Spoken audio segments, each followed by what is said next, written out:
Hello বন্ধুরা, আজকের এই ভিডিওটির মাধ্যমে কন্ট্যাক্ট অ্যাপ্লিকেশনটির গুরুত্বপূর্ণ কয়েকটি সেটিংস আমি জানাবো এবং এই ভিডিওটির মাধ্যমে যার মাধ্যমে আপনি অনেক কিছুই জানতে পারবেন। তো আমি যে কন্ট্যাক্ট অ্যাপ্লিকেশনটি ওপেন করে নেবো, এরপর এখানে অনেক কিছু নম্বর শো হবে, ঠিক আছে? মানে আমি যতগুলো নম্বর এখানে সেভ করে রেখেছি ততগুলো নম্বরই কিন্তু এখানে রয়েছে।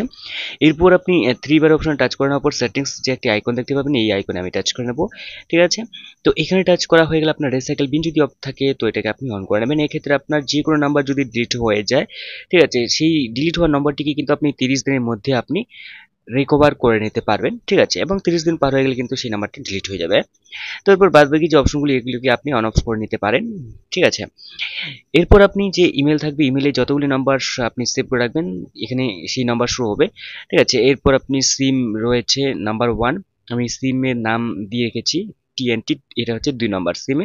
তো এখানে 2 নম্বর সিমে কিন্তু 146টি নাম্বার রয়েছে। এখানে আমি যদি ক্লিক করি, ঠিক আছে, সিলেক্ট অল করার পর সিলেক্ট সিম ফর কলস, ঠিক আছে, আমি এই নাম্বারগুলিকে সিম ওয়ানে আমি নিয়ে আসবো। তো এই ওয়ানে আমি ক্লিক করে নেওয়ার পর সাথে সাথে কিন্তু এটা সিম ওয়ানে চলে গেছে, ঠিক আছে? এখানে কিন্তু 0 হয়ে আছে, দেখতে পাচ্ছেন যে সিম নাম্বার ওয়ানে 146 নাম্বার রয়েছে এখন। তো ম্যানেজ কন্ট্যাক্টসের মধ্যে আমি টাচ করি এবং ম্যানেজ এই কন্ট্যাক্টসের মধ্যে ডুপ্লিকেট নাম্বার থাকলে শো হবে। ইম্পোর্ট কন্ট্যাক্টস, এই ইম্পোর্ট কন্ট্যাক্টস যে রয়েছে এই ইম্পোর্ট কন্ট্যাক্টসে আপনি ফাইল থেকে, ঠিক আছে, আপনি যে নিয়ে যেতে পারবেন, ঠিক আছে? তো যাই হোক, মানে নিয়ে আসতে পারবেন। এসডি কার্ড অপশনে টাচ করলে এখানে যে নাম্বার আপনি সেভ করে রাখবেন ফাইলে, সেই নাম্বার কিন্তু আপনি নিয়ে আসতে পারবেন। এখানে ডান করে দিলেই কিন্তু সেই নাম্বারগুলি চলে আসবে ফাইলে, ঠিক আছে? মানে ফাইলে নয়, আপনার সিমে বা আপনার ফোন মেমোরিতে, ঠিক আছে?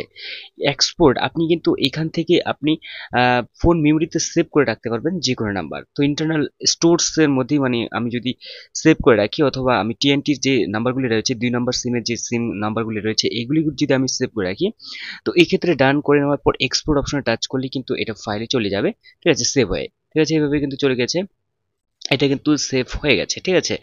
তো এরপর রয়েছে আপনি যে দেখতে পাচ্ছেন মুভ কন্ট্যাক্টস, আপনি এই নাম্বারগুলিকে আপনি মুভ করতে পারেন। এই ছিল আজকে ছোট্ট একটা ভিডিও। তো দেখা হচ্ছে পরবর্তী নতুন কোনো একটি ভিডিওতে। ততক্ষণের জন্য অবশ্যই ভালো থাকবেন, সুস্থ থাকবেন। Bye bye.